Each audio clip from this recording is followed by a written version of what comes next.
A happy evening to all.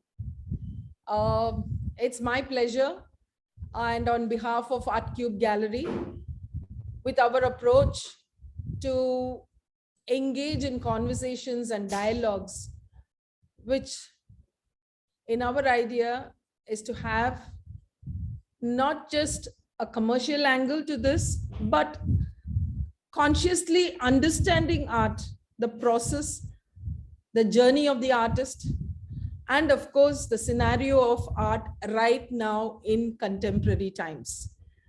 So who better than people who have the market intelligence, the company, an advisory firm, I would call it, Artery India, is an Indian market intelligence and advisory firm. From what I gather, they have three strong arms: the financial knowledge, sales channel, and also the editorial arm. So to talk about art and to engage and in an interactive way, we have with us today Venetia, who's going to be the moderator, and also Pallavi Nath, also from Artery India. Venetia is head financial knowledge. She's an economist and has worked in research, strategy, and advisory across a mix of corporate, startups, social organizations, and NGOs set up over the past 15 years. And she also runs her own designer cake business. Interesting. She now heads the financial knowledge team at Artery India with a focus on publishing data-driven industrial reports and to create awareness and of course offer actionable insights and to have these kind of conversations that we are interested in. So when Venetia is moderating this, we have the Chief Operating Officer of Artery India, Pallavi Nath. We welcome you both, and we're very, very happy to have you amidst us. The live streaming will help others who are interested, and we will be sharing it in our social media posts too. So we are looking forward to listening and enriching our own, each one of us, the artists, in our journey forward.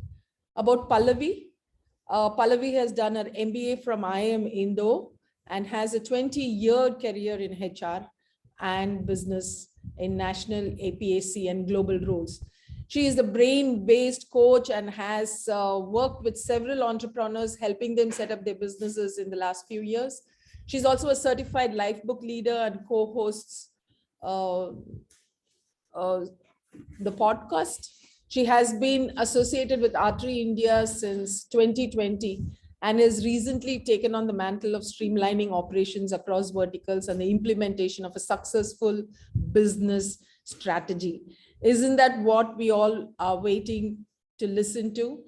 Over to Venetia and Pallavi for an interesting next half an hour. And I would like to tell all those who have tuned in here today, please have your questions posted in the chat, and soon after the talk, you can get to ask the questions yourself so that they can prepare themselves for the answers. So over to Venetia. I will begin, Dr. Dakshayani. Thank you so much for this introduction. I feel we always sound so much more intelligent when we're introduced like this. But you have two people here who are very excited to be here. Thank you for the invitation. And we are looking forward to this conversation. We're going to try and keep it as interactive as possible between ourselves as well as the audience. We're all learning together, I think, to a large extent. So we are talking about art as investment, a topic that gets us very excited. And to begin with, we would love for Venetia to tell us about what are investments in the first place, and then how art becomes a good investment. So over to you, Venetia. Thanks, Pallavi. Thanks, Dr. Dakshayani, for the invitation, having us here to have this talk with everyone. Thanks to everyone for joining on to this session as well. And I think we just jump straight into it. We're already Yes. running a little late. So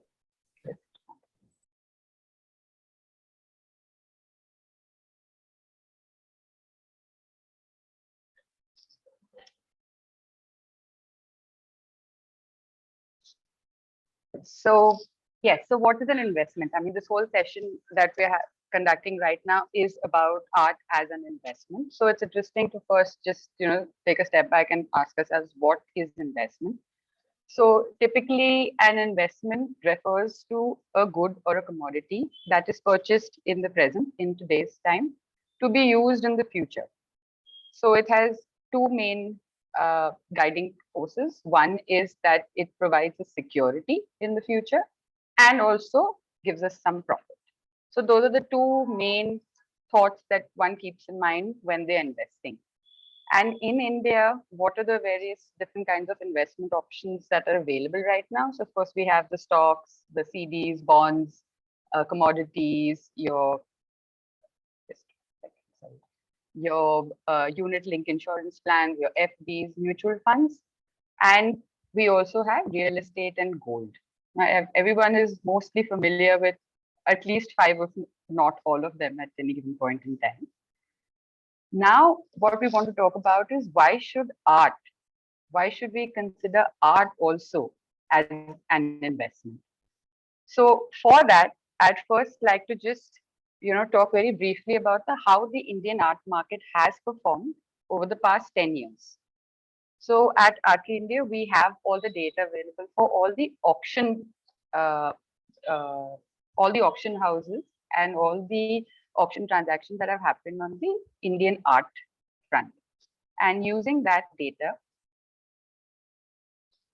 this is the past 10-year performance on a graph, where we see that there is an upward trend in the turnover as well as the number of artworks sold.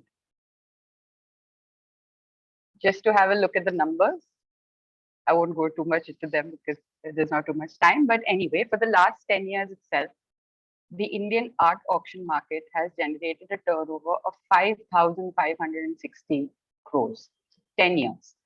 And the rate of growth between 2011-12 to 2021 is 229.3%.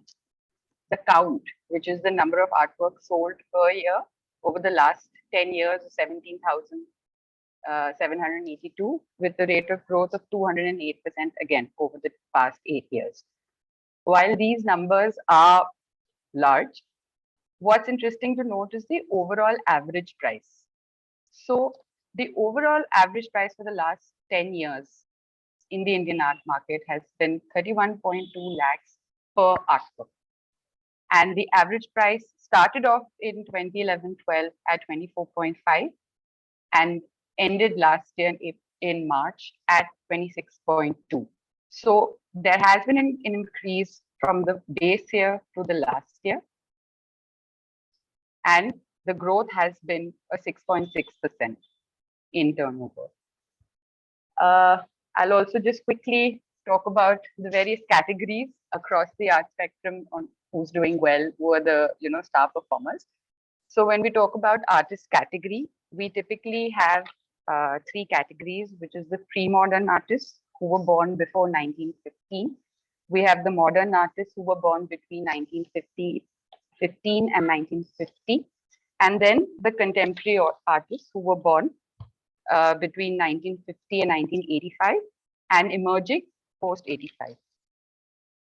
In the turnover at auction, it's very clear that the modern artists are the ones who are leading the way. The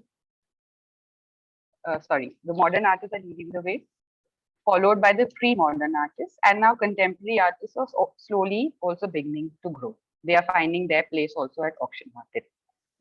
A similar representation has been in terms of the number of artworks sold by each category. And again, it's the modern artists who are shining. Having said that, that is the case today. This is bound to change over a period of time. But right now, it is the modern artists who are shining. Also, we look at the performance between the turnover share between the medium. So whether we are looking at oil or acrylic or mixed media, ink, etc. Oil is the clear star performer, followed by acrylic. And in terms of the material, turnover share by material, it is canvas that holds the largest share, followed by paper. Now, also to give you an idea of how the art market has performed versus the other sectors, especially during a time of crisis. So that's a very important point to take into consideration, because we normally, when we're investing, we're looking for security, we're looking for returns. And the stock markets and various sectors where the money is, where you can invest your money, normally during an economic slowdown does, it is impacted by economic slowdown. And we've taken into consideration two periods. One was the infamous 2008-9 period, where the stock markets did not perform well. And then we also look at the 2021, which is obviously the pandemic that we're currently going through. So in 2008-9, the GDP growth went down to 5.8% year on year. The growth in fixed investment also declined to 5.7%. India's 10-year government bond yield dropped from 9% to 5% by the end of 2008. Now, this is an important part over here. The new investment announcements in the first quarter of 2009, 2010 fell to less than 25% of the previous year. So there was a lot of fear in the economy and investments dropped drastically. No new investments, or new investments also fell by less than 25%. The stock market, banking, real estate, and manufacturing, all the sectors took a hit. But let us see now how the art market itself performed at that point in time. Yes, there was a decline of 1.7% in turnover. A 1.7% as opposed to the numbers that you can see on the left side of your screen. The number of artworks also fell by 30.8%. However, the average price per artwork actually jumped 42.1% in that period, in that year of 2008-9. And the turnover from the top 50 artworks sold jumped 49.8%. So if you look at the turnover from the top 10 artworks that sold in the year, top 50 artworks that sold in the year, it jumped 49.8% from the previous year. So these were indicators that the art market was impacted, but there were also, strong performers in certain categories. Now we come to the current 2021. GDP crashed 23.9%. Hospitality, tourism, aviation, travel, automobile, real estate, construction, education, agriculture, manufacturing, everything, all the sectors were disrupted. And a lot of investors turned to gold as a safe haven. I will come back to the whole thing of why gold was there. But yes, investors turned to gold as a safe haven for the investments. The art market, on the other side, turnover jumped 56.7% from the previous fiscal year. The number of artworks sold increased by 38.5%. The average price of artworks went up by 13.2%. And the turnover from the top 50 artworks jumped by 25.5%. So all indicators were positive. Now, these tell us a few things. One is that the art market remains largely unaffected by the economy as well as the stock market movement. And it is because of this precise reason that it remains unaffected by the stock market movement, that it makes a very good case for being an investment, but a source of investment in itself.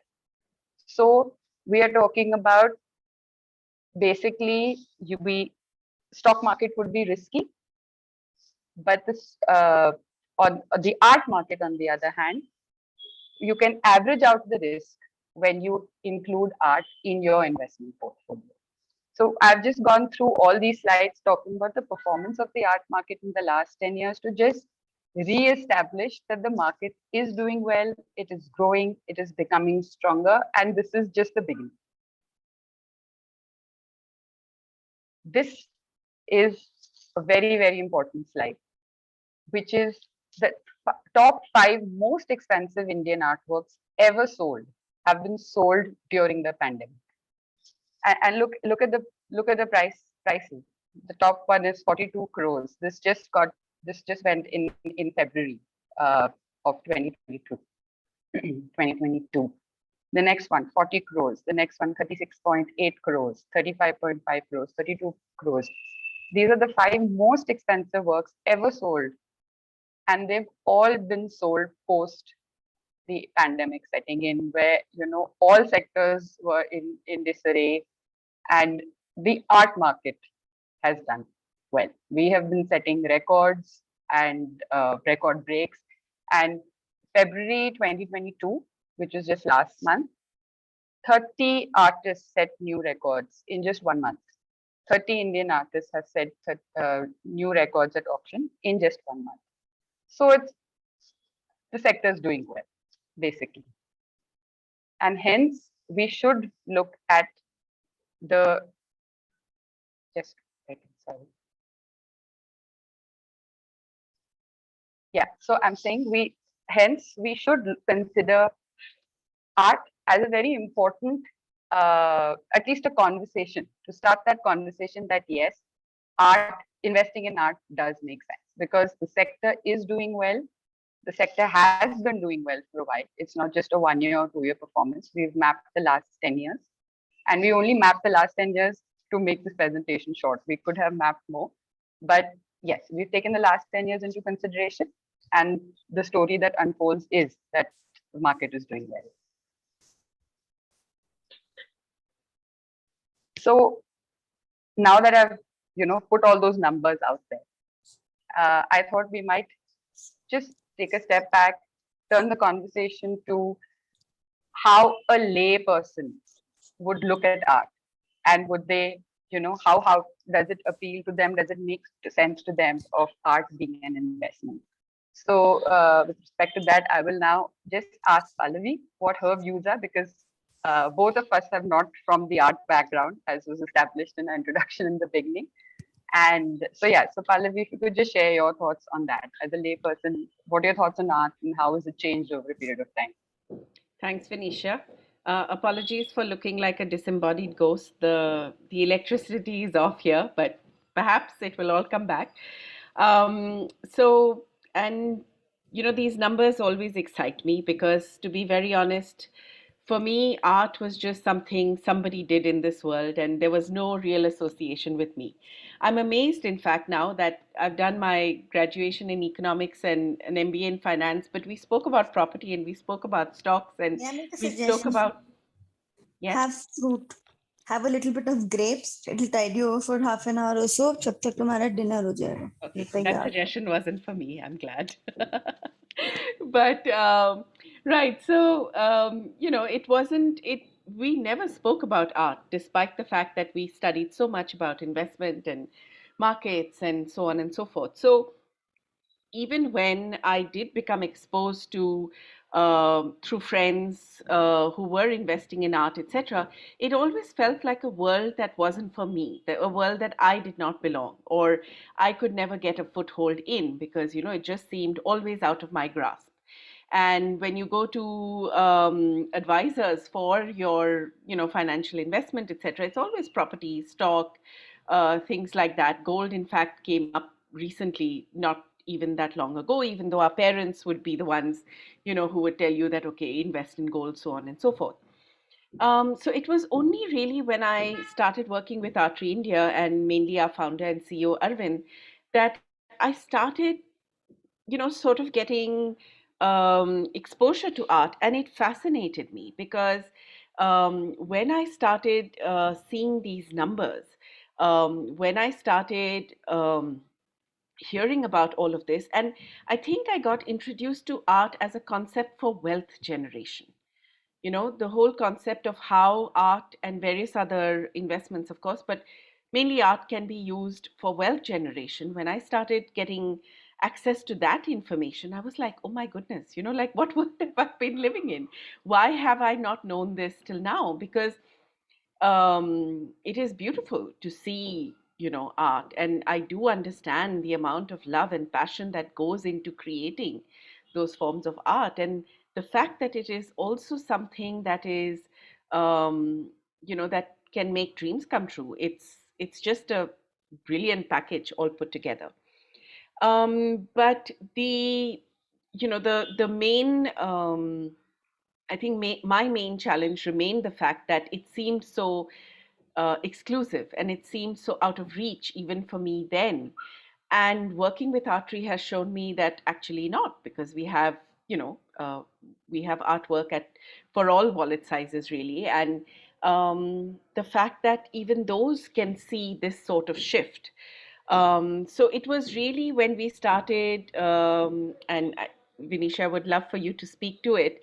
I think it was really when we started looking at how the art markets were performing in adversity, looking at the opportunity that comes out of that adversity or uncertainty, and report after report, data point after data point, proving to us that, you know, this is something that continues to grow. It was really then that I think everything clicked for me, and art as an investment became just absolutely, you know, a reality and something to do. So over to you, Vinisha, to share some of those numbers. So yeah, so I'm actually glad that Pallavi brought this thing up, because so we actually created a tagline because it actually describes, you know, the whole repeat sales thing. It's called, let me just share the presentation itself. 1 second.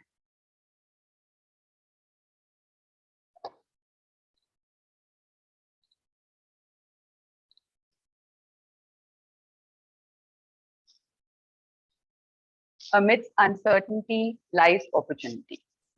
And I think this is so powerful, because while, you know, the whole world is going to hell, there is this thing that, okay, no, there is an opportunity here, and let's make the most of it. And like Pallavi said, art for most people, including myself, was about exclusivity, was about very, very high price points, was about perhaps three names that I'd ever heard in my whole life.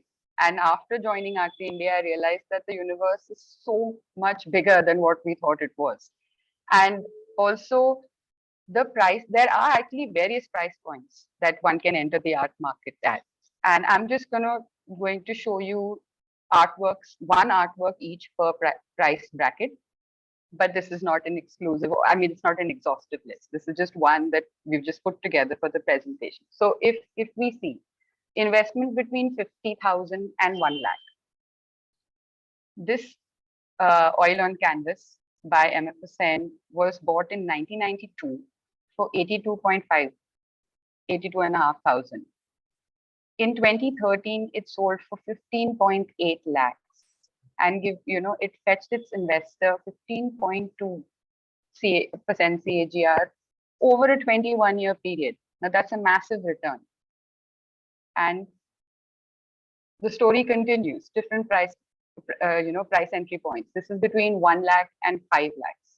This acrylic on canvas by MFSN was bought in 1997 for 1.9 lakhs.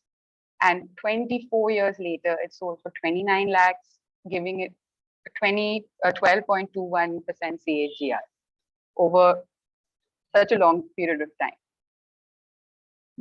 Talking about investments between 5 and 10 lakhs. So this is a Sakti Burman oil on canvas as well, which was bought in 2016 for 8.2 lakhs and has given you a return of 19 lakhs in just short of 4 years later.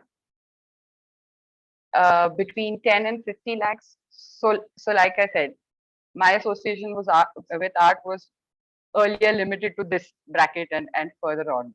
But clearly, there are options in the lower price brackets as well. This oil on canvas by Amrita Shergill was bought for 13 lakhs in 1992, and it went for 6 crores in 2006.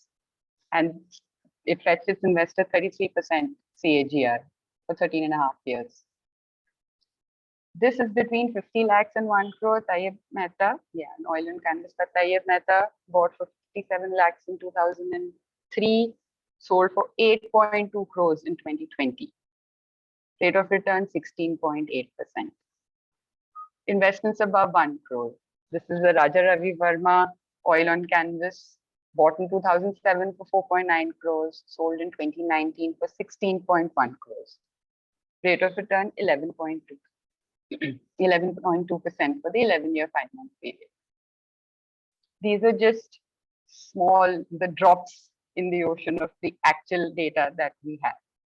And this is, very reflective of how things are moving in the art market, and which is why we understand, realize, and are now talking about art being an investment and providing a great opportunity with good returns. Yeah, So, I think I get goosebumps whenever I see this data and these numbers. And as Vinisha said, this is really a drop in the ocean because we've been presenting these reports for almost 2 years. So you can imagine 104 of such reports have been published where, it indicates at different price points the way art has moved. And I think, Vinisha, what would be really interesting ahead of this is how does one go about investing in art? What are the things one should keep in mind when doing so? So, like I mentioned a little while earlier, so the art market remains very minimally affected by the stock market and by the economy as a whole. That has been established over a period of time, and this is not true just for India; it's also true globally. And hence, art is a very good alternative to stocks and other traditional forms of investment. Having said this, art should be looked at as a means to diversify your investment portfolio. Uh, I wouldn't suggest, no one would suggest to, transfer your entire investment to art. But yes, we should look at now including art as a part of our portfolio, especially since it minimizes the risk. However, one very important thing that everyone needs to keep in mind is it's not a one day wonder or a 1 week wonder or a 1 year wonder also. Art as an investment is a long-term investment. You have to be ready to wait it out. But once you do, it will give you the returns. Also, only within the art investment portfolio also, you need to look at keeping a mix, whether it's the modernist. I showed you a few slides ago about how the modernists hold the largest chunk of turnover in the art market. All the examples that I shared with you in terms of the repeat sales, I think 5 out of the 7 were modernists. So we need to have a mix of modern artists and contemporary artists. So if you bring it to the parallel of other investments that we're used to, the modernists would be the high investment but low risk. So yes, there you have to put a lot of money to buy a work by a modernist. While a contemporary would then be an example of low risk and low investment as well. So you put in less money, there's less risk, but the returns might be high once you wait it out. So the trick here is to actually identify the artists, identify the artworks, because only then will you be able to make a safe investment. You're not just shooting in the dark and hoping that you hit something. It has to be, you have to be aware of what's going on, how the art market itself is moving. You have to be aware of how's the artist performing. You have to be aware of what works of the artist are moving well. Now, while all of this might sound quite overwhelming to someone who's not involved with the data, the point I'm coming to is that all these analysis can be done, and we are currently doing this. So you start reading more about the artist, and you start, reading about the market, see how things are moving. Having said all of this, it is very important that you should be able to first connect with that piece, with that artwork. That's the most important thing. You need to be able to connect with that artwork. You need to be able to connect with the artist's story, because then that artwork will not just give your tangible returns, which is, your return on investment, but the intangible benefits that you get of owning that, the pride, it's all of that. It's a mix of everything. So while you're looking at investing, what do you keep in mind? Like I said, you first need to know that it is only a means to diversify your portfolio. It is a good alternative to stocks and other traditional forms of investment. It is a long-term investment. The liquidity it's not a very liquid investment. And also, a person who is truly interested in art, who is moved by art, the investment for that person becomes that much more than me just, or you just, who's not interested in art, supposing, and we just go and buy it for the sake of investment. Yes, you will earn your returns, but the intangible returns are so much more when you relate and connect with that piece of it. So, yeah, that's my take on that. What I'm hearing you say, Venetia, is basically it's actually demystifying this and not creating overwhelm, because just as we would study other aspects of investment, we need to study this in a similar light and enjoy the beauty that it presents. Exactly. Is that what I'm hearing you say? Exactly, Pallavi. So, for example, I'm sorry. No, carry on, Manisha. Yeah. So even if supposing you're looking to buy a property, you do your background check. You see how the property prices are in that region. You see who the builder is. You see how old the property is. You see what the locality is like. You see what the amenities are. You do take into consideration all of that. But you will only buy the property first if you can afford it, and secondly, if you like it. Right? You are buying that property. You need to like it. So it's a similar sort of analogy in the end when you're looking at buying art as an investment as well. I'm sorry, someone was saying something. I think I cut them. Okay, anyway. So in all of this, mute.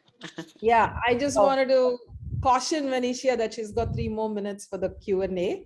But the talk is so interesting, then I said I'll just retrieve. I have requested all of them, the participants, don't think any question is silly, because it always abets out of something that is a progress towards more knowledge. I think I will start off with the question before I hand it over to Ilango sir and other artists who are gathered here. You can ask something personal also, because we'll only go back more enlightened, because there are people who are working on this. And the first question that I have for Venetia, who gave the presentation, you mentioned about pre-modern, modern, and contemporary, but you put it in the age group category. Like someone who's born earlier could also be doing contemporary art. So you do it as per the age group, or it depends on the style of the art, is my question. No, so actually, this is just a bifurcation that we have done at Artery India to simplify our processes. I mean, so hence we've just put the category of artists who were born before 1915 as the pre-modernists. So your Raja Ravi Verma, your Amrita Shettil, they fall in that category. Okay. It's just that. It's not about the styles, because they have overlapping styles as well. So this pre-modern, modern, and contemporary is the artist and not the artworks. Yes, it is the artist. Yeah. Yes. Thank you, Venetia. No. We have with us Shri A.B. Longo, sir, would you like to have something to ask from your side? Hi, Vinisha, Pallavi, everybody. Uh, See, I have been in this field for past 50 years plus. My thing is, I am from South India, and there is a very strong division between South and North when it comes to art. That is the political side of it, which I don't want to elaborate much because it's there anyway. So people who are nearer the power centers, they push themselves and get all possible facilities and get recognition, and their prices of the artwork goes up. Not because of the artwork itself, that is because of their status being nearer to the powerhouse. We in the South, we are not any way allowed much in that direction. There are so many hurdles on the way. Somebody opens up something and blocks us. And we are not bothered about that anyway. In these 50 years, I have been doing my work, and my work is getting sold to some extent, and I'm happy only. I'm not talking about the fact that I am a disappointed artist and all that, not like that. But I see a lot of young artists, in fact, a lot of old artists. My friend Manohar is here. He will also agree with me. He was the principal of College of Arts and Crafts, Kumbakonam. And most of the young artists, they are terribly disappointed at the age of 35, 40 when they are in this field, not able to come up. There is no system that supports them, encouraging and supporting their creativity. So I don't know what is the background for this. It is like a very strange situation. It is like somebody digs the ground, puts the seed, pours water, works at it and grows the trees. And when the fruits come, a lot of people come and talk about the fruits and talk about the better fruit, and then start taking away everything. The fellow who built it and the fellow who put the tree and grew the tree is looking at them, not knowing what to do. And now I find more and more as I am growing old, I'm 73 years old, more smart talkers are there. I call them art talkers. They are neither artists, they can't paint, they can't even draw a line, but they talk. By talking, they come up. So it is like a very strange situation. I think Manohar will support me for this. He's laughing. From South, we are all people who are sidelined. Okay, so what is your take on this? Sir, And I would also like to. want to ask you, what is this NFT? I never could understand that because I have a good friend in Malaysia. He sent a message yesterday. Somebody has approached him trying to sell their painting which got identified by NFT, I believe. I don't know how it got. And then he is trying to sell it for so many crores. And I asked him, very nice, fantastic, yeah. If you can sell my work, I will be very happy. So there was no reply at all for that. So this is how it is. So, sir, your statement, your question is completely valid. And while I really no one to be able to comment on the divide between the North and the South, the whole artist performing at market, etc. I just would like to just add to that it's not just here, it's globally, that it's pretty much the story of every artist, that the artist, does not have too much recognition while he or she is still alive, and it is post that their works then suddenly everyone wants to own. So even Guy Tonde, out of the 5 top works, 4 are his. I've read in several places that he was so poor when he died that, the other fellow artists, they collected money to bury the man. And now one artwork is going for 42 crores and one artwork is going for 39.9 crores. I think I think sadly that is the You know the story. way it has been functioning. I actually, I'm not finding fault with the situation now. I'm with you in all these things. But I know Gaitonde's story.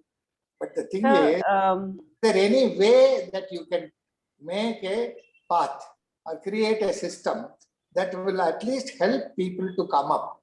Yeah. To some Pallavi Yes. has got something to add. Yeah. Yes, sir. I thank you for asking us this, because you've actually basically defined Artery India's vision and values in this question of yours, because that is exactly what we're trying to do.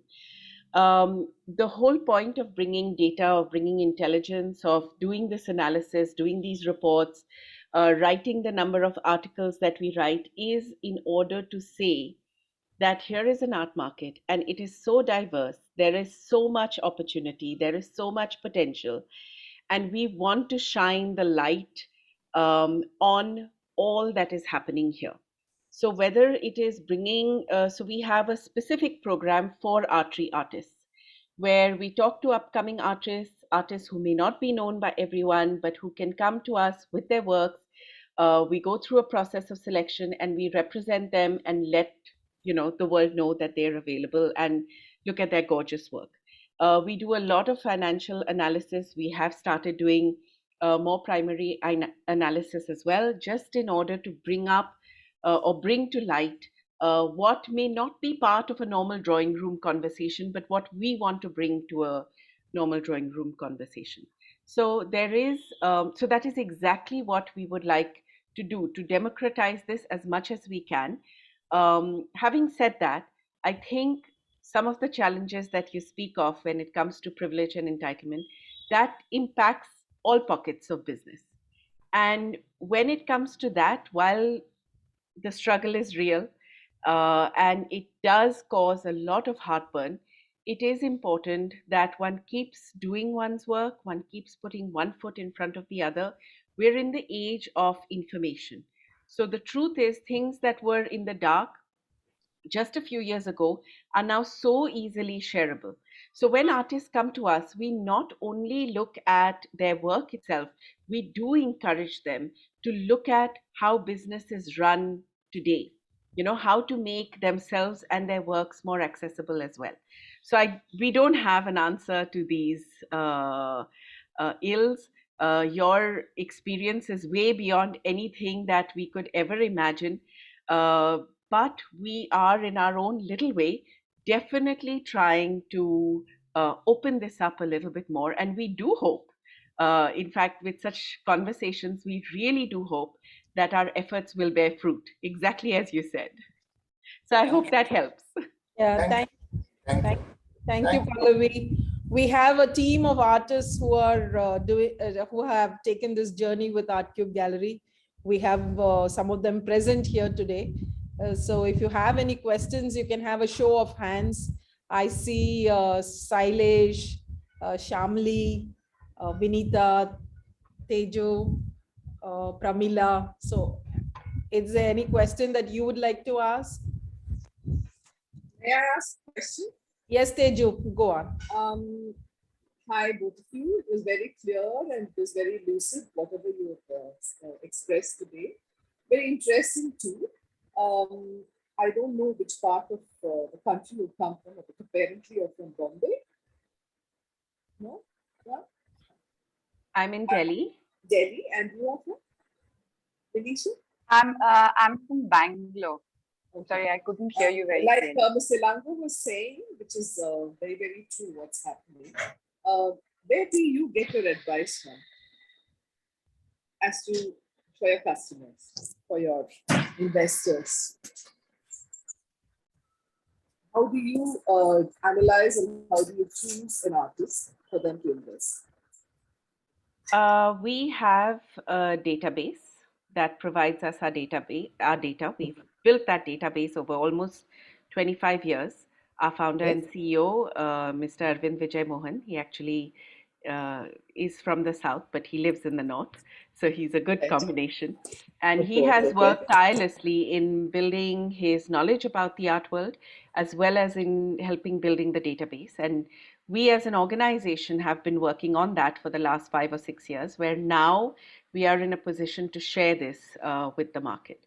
So, and we have a team of advisors, we have a team of researchers, we have a team of writers, and those who provide the editorial content. So, we are an organization that does this as a team.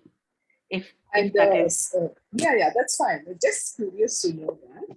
And I also wanted to know whether, okay, the modern artists have been there for a number of years, and all of us have done art history enough to know about them. Now, moving forward, um, how, as we all are artists for the 3 decades and more, how do we reach a particular level where people from the South can be considered artists in the South? Is it to be only part of an auction house, or is it to be part of advisory given by galleries in the North? I mean, I'm just curious to know how it is done. How do we move forward? So, ma'am, coming to the whole the data, like Pallavi had mentioned. So, as you would be aware, there is a big gap between the auction market and the private art market.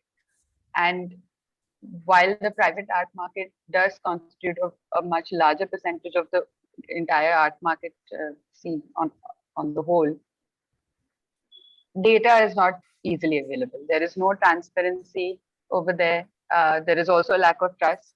There are also, there are a lot of things happening, but there is no data available. And hence, at Artery, we have started our journey from the auction house, because the auction house data it's there, it's in public domain, it's verifiable, it's credible data. And so we are starting from that point.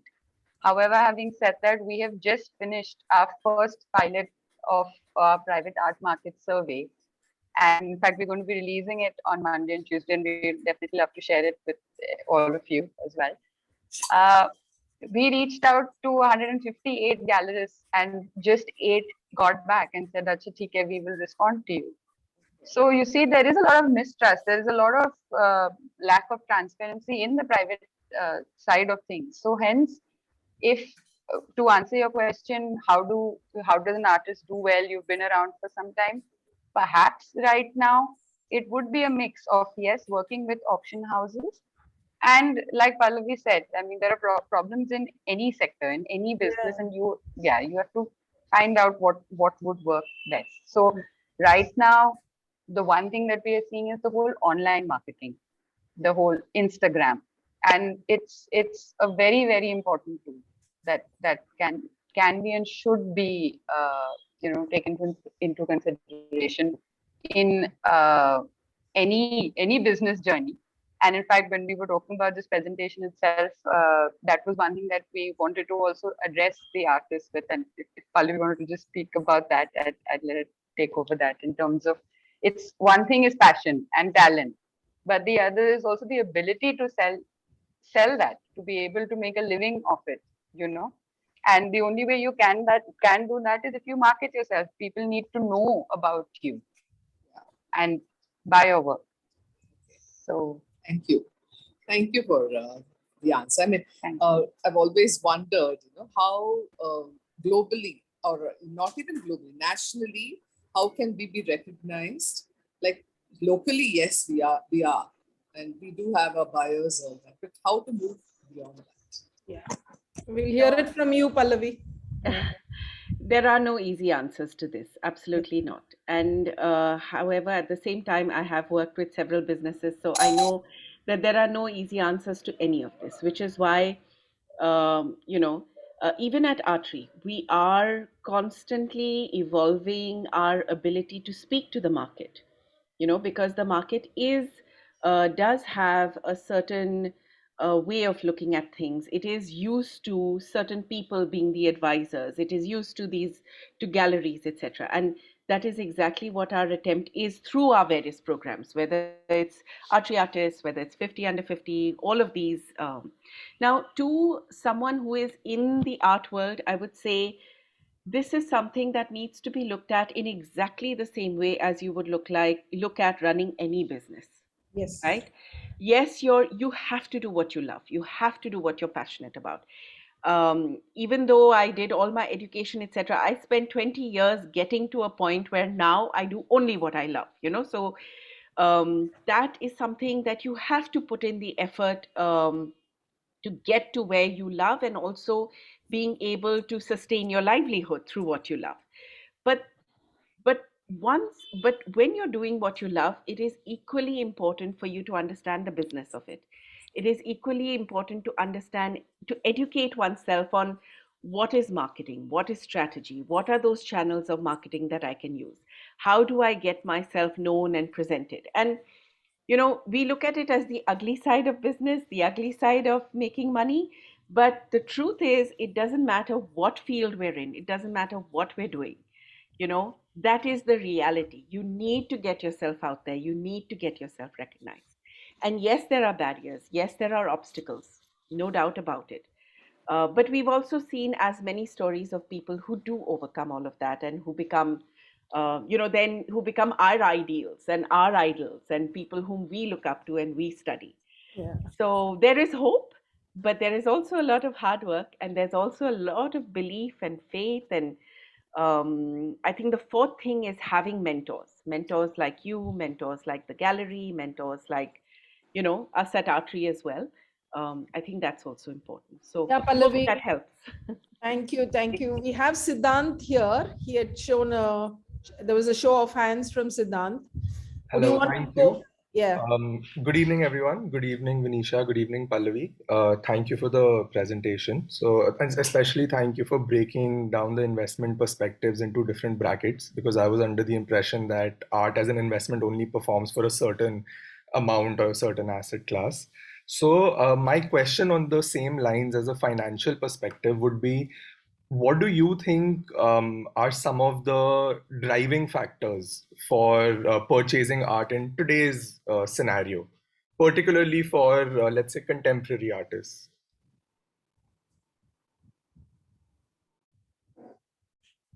Thanks for that question, Siddhant.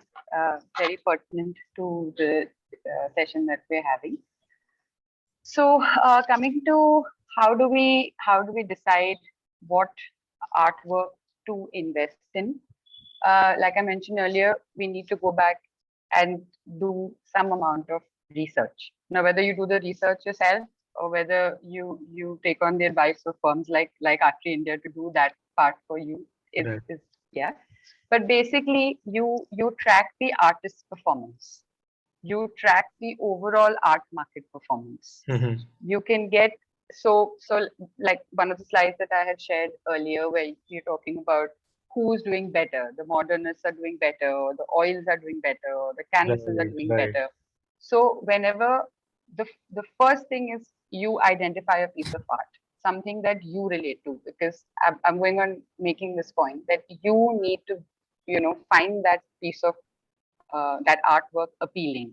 You need to have an emotional connect with it. It needs to have some sort of aesthetic appeal for you. Once you've identified that particular artwork or a few artworks, then you do a little bit of background research on it. Is it, who is the artist who has made this? How has that artist been performing, perhaps for the last 3 years or the past 5 years? Like I said, it would be driven mostly by auction data, because that's the data point that we have. Right.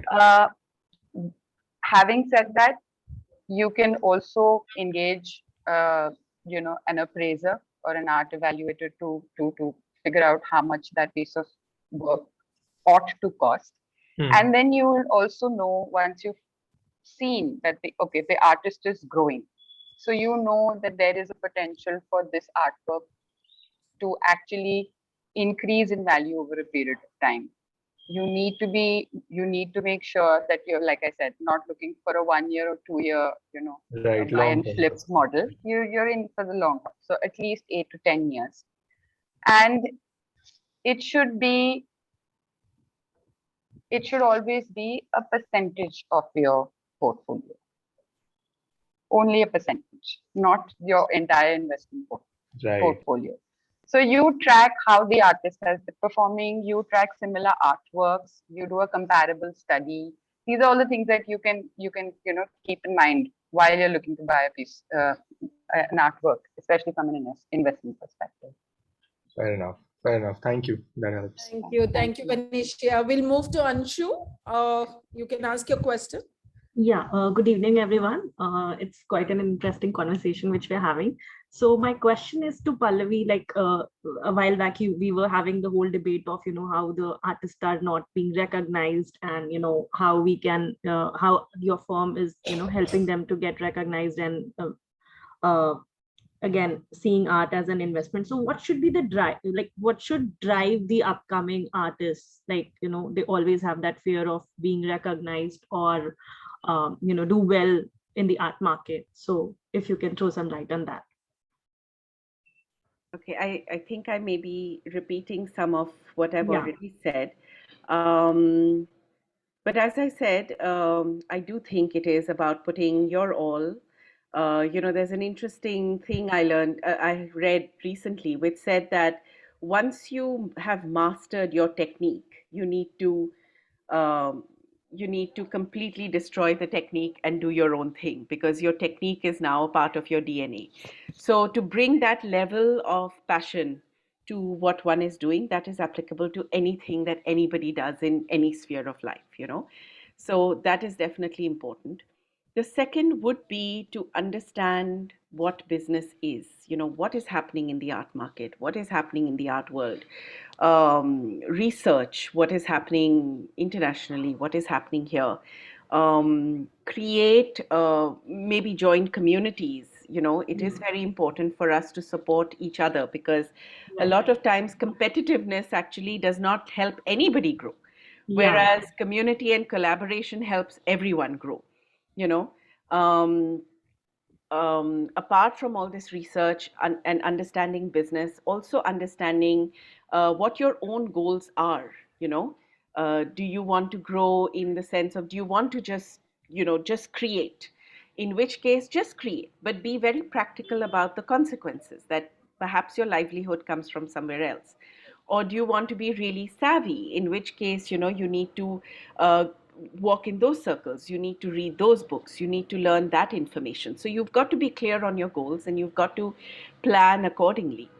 Definitely, it's very important to have mentors. It's very important to listen to their advice, things like that. And honestly, it's important to educate other people. I heard somebody there's someone that I follow, and he was talking about how he doesn't know things about stocks and property and stuff like that. And so at some point, he decided to fire his financial advisor and put all of his money in art, because art is something that he knows, art is something that he loves, art is something that he studies, art is something that he understands. But that understanding comes from us. It comes from the people who are in the art market. That it is us who give that understanding. So, it is quite important to take that responsibility as well, which I'm sure you're doing. I mean, after all, these conversations are all about that, as well as put your heart into it and understand strategy and take advice. And yeah, I think, does that answer your question, Anshu? Yeah. Thank you. Thank you, Pallavi. Yeah, well explained, Pallavi. I think we come to the end of this program if nobody else has a question to ask. But then it has opened up so many doors. I think when I sent in the invite, there were a lot of questions coming from various angles, how art as an investment would be, and people wanted to understand, especially from the NFT market. I think Sir had that question. Do you want to touch upon that, Pallavi, before we wind up? I think Venetia might be in a better position to do this because she's done some of the data analysis. I honestly know it only from a theoretical perspective and would not. Yeah, maybe very brief so that Sir's question is answered. What do you say about the NFTs? So, truth be told, I would probably be a little more baffled than Sir was with the numbers that he heard for that particular artwork. It's we are doing a whole, wait and watch on the NFT front from an Artery India perspective. We are really not in the position to really comment on it because, like I said, it's easier for us to do a data-driven analysis. Right now, it's just big numbers, but perhaps in a year or two, we'll be in a better position to. From what I know of Sir, what you have given, the answer, he must have found that very convincing because he too is in the mode of wait and watch. So thank you very much. How true was the PowerPoint which said amidst uncertainty, there is so much potential, so much growth, so many things that we really don't see it in that perspective. Because when everything crashed during the COVID, the recent challenging times that we went through, when the industry like airlines just didn't expect it. It just happened and came crashing. And it's so heartening to see that something that appeals to the eyes, the heart, the mind, the very soul. So art just stood tall.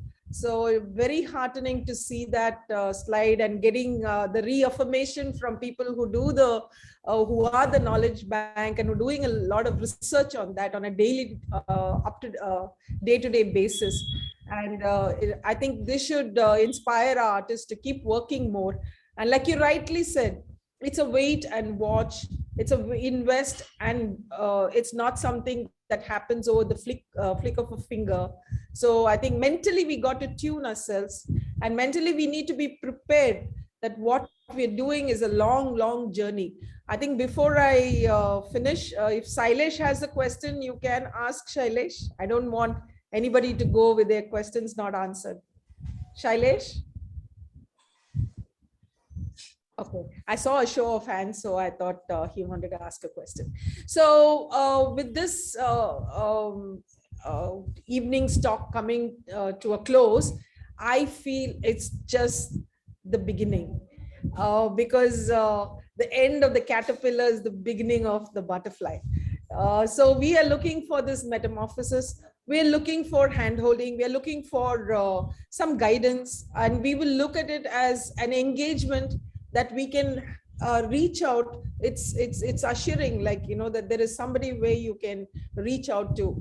And similarly, we from Art Cube Gallery also would like to offer our support in case of any kind of data or any kind of market trend. And because we are going to have exhibitions not just in India, we have ideas of opening it up in the global market as well. So it'll be a nice journey.